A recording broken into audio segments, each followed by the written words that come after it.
Hi, this is Matthew Cratter from Trader University, and today I want to talk about 5 stocks that I like right now. I did a video like this a couple weeks ago, and we talked about some stocks like Twilio, which I still like, TWLO. These are stocks that held up quite well during the December correction and have gone on to move to all-time new highs or 52-week highs. I should mention none of these are investment recommendations. Just telling you what I'm looking at. I'm trading some of these. Some of them may be longer term investments. But I do like Twilio still, TWLO. SendGrid is interesting, SEND.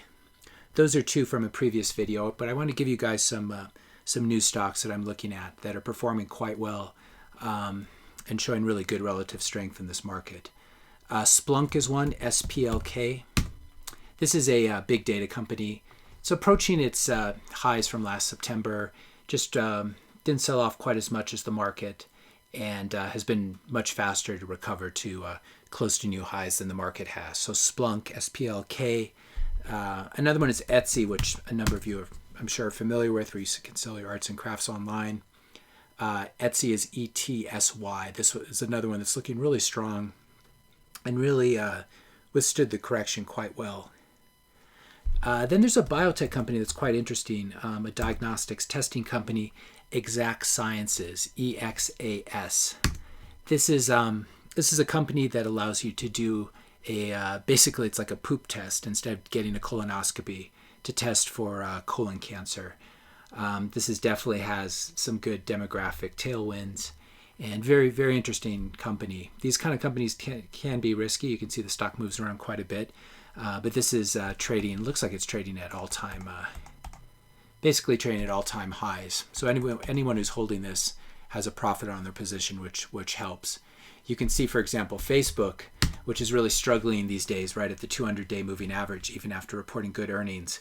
There are a lot of people who are underwater here, and as a result, they'll be selling into any pop. It's not a problem with these stocks. For example, in Exact Sciences, everyone has been holding this as a profit. So that's another stock I like. EHTH is a good one.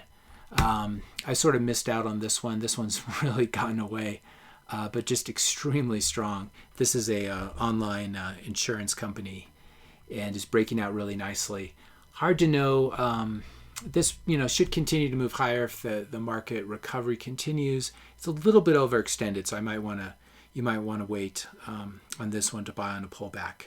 And again, on all of these companies, obviously do your own due diligence. These aren't investment recommendations. Then the last one I want to talk about is Zendesk, which offers customer service support online through software. This one held up fairly well. Did do a bit of a sell-off, but it's been very fast to recover. So ZEN, that's Zendesk. That's an interesting one. So these are all good momentum names. These seem to be the new leadership that's taking over from Fang. And if you really want to turbocharge these, you can try trading them with options. And I'm in the process of building out a course on swing trading with options. It's on my course. I'll put a link in the notes below. And I've already got 6 lectures up. I'm going to be adding to this over the coming weeks. But this is also a nice way to trade some of these names with a little bit of leverage. Anyway, thanks for listening, and I'll see you in the next video.